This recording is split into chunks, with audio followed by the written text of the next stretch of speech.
Hello everyone. Today I'm going to be working on my 2001 Mustang GT. If you've been following my TikTok or YouTube, it's a 2001 Mustang GT cam supercharged. Today what I'm going to be doing is changing the K-member. I already have a BMR K-member with spring purchase. I'm not too happy with the setup because it doesn't allow for, well, it's made for Mac long tube headers, and if you're in the new edge community, you know they don't really have, you can't really find Mac long tube headers anymore. I currently am running the BBK long tube headers. This is the BMR K-member that I currently have installed on the vehicle. In my long tube headers, sorry for the lighting. You can see there is it's a really tight squeeze up in there, and I also had problems with my steering linkage clearing the long tube headers. So with this new kit, it's chrome moly and it's a lot smaller. It gives you a lot more room to play with. So that's always a good thing as a mechanic. You don't want to have to wedge your hand up there. I'm doing the driver's side. I have the A-arm supported because that spring is under load. I've removed the bolts for the shock. I'm getting ready to turn the whole assembly so I can get to this nut for the ball joint. So all I'm going to do is turn it, and then I'm going to take this pickle fork and I'm going to jam it in there and knock it loose. So be careful. You could probably save the boot if you just get it in there wedged halfway decent so you don't damage the boot. This is the pickle fork I'm talking about. You can usually get this in a kit. AutoZone probably has these for rent, and it's usually you pay the deposit, they keep it, and then when you bring it back they give you your money back. And add that in this little baby sledge, that's all you need. I have everything broken down. I have the shock loose.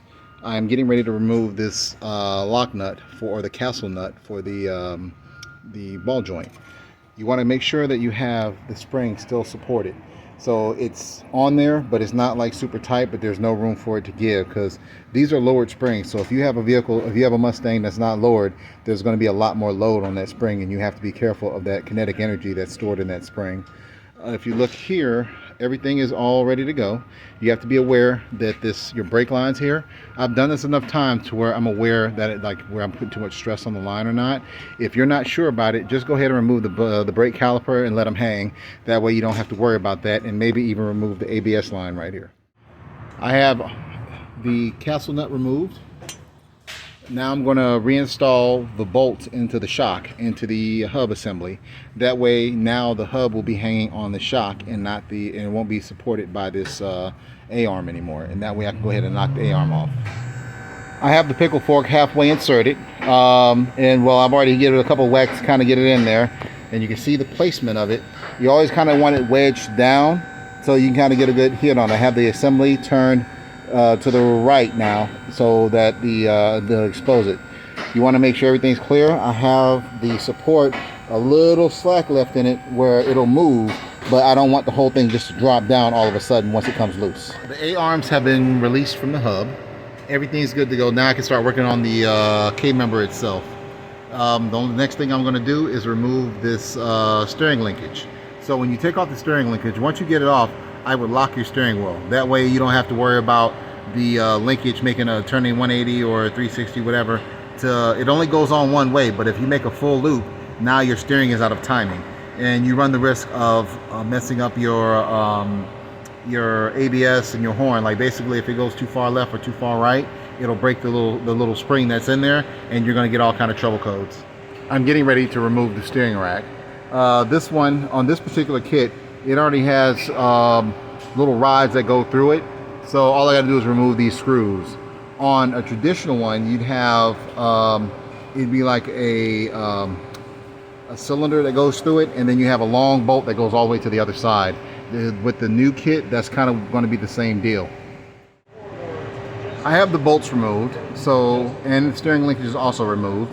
Make sure you have that the linkage removed before you start trying to pry this off.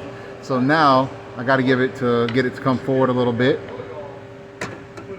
So just kind of equally push it back and forth until you get it to come loose, and then eventually it should come loose and hang. What you can also do is put some zip ties around that to the sway bar and let it hang off that if you want to be a little more secure. Everything's removed from the K-member and it's ready to come down. As you can see, the rack is hanging right here.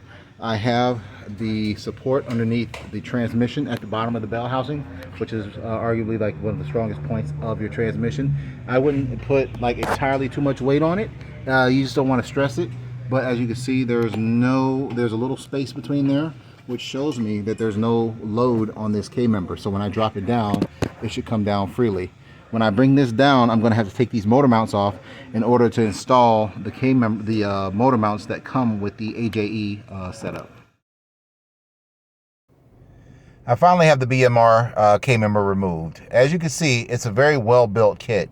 The welds are clean. It's a very good, sturdy kit, but it's very beefy. And with the beefiness comes a bit more weight. Usually when you change the K-member out, you're losing substantial weight off the front end.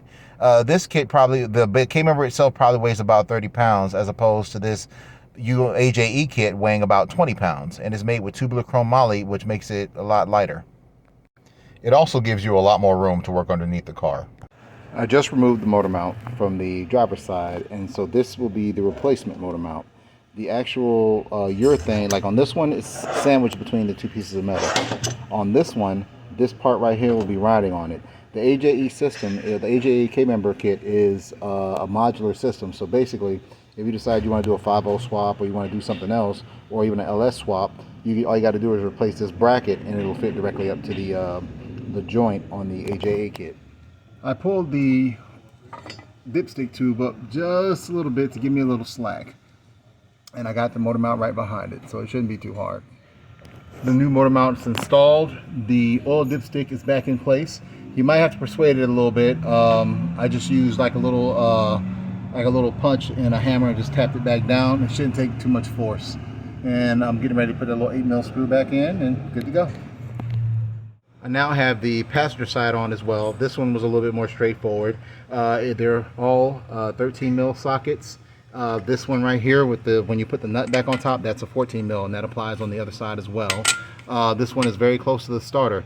If you don't unhook the battery before you do this, be aware that this is a live terminal and it will arc if you touch it. So I ran into a little bit of a hiccup. To put this motor mount on, you can't get this screw, the bolt that goes in there, you're going to have to remove the starter because there's no way to get behind that, to get through there. It's going to be too long. So you're going to have to remove the starter. I've put the support underneath the control arm, and I've taken off the shock from the hub assembly. And here's the castle nut that I'm going to be tightening down. I'm going to run that up with an impact. If you have a regular wrench, that'll do too, but just make sure you get it nice and tight.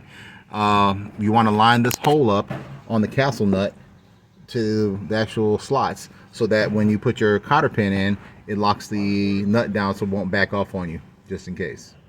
The assembly is back together. The castle nut is on the vehicle. I had a little bit of an issue trying to get this to clear my shock absorber. So at the bottom of it here, so you want to make sure that the cotter pin is clearing it and that you're using the correct spacers for it. Usually the kit comes with a halfway decent spacer. The one that came with this kit for the AJE kit was a little too thick, so I used my old spacer from the BMR kit. It's all done. The kit's installed. Everything looks pretty clean. I like how much space it gives you underneath the vehicle. Like I said, the only thing I didn't like was these motor mounts, and if you ever need to work on the car again or pull those bolts are going to be an issue. You're going to pull the starter and all this other stuff.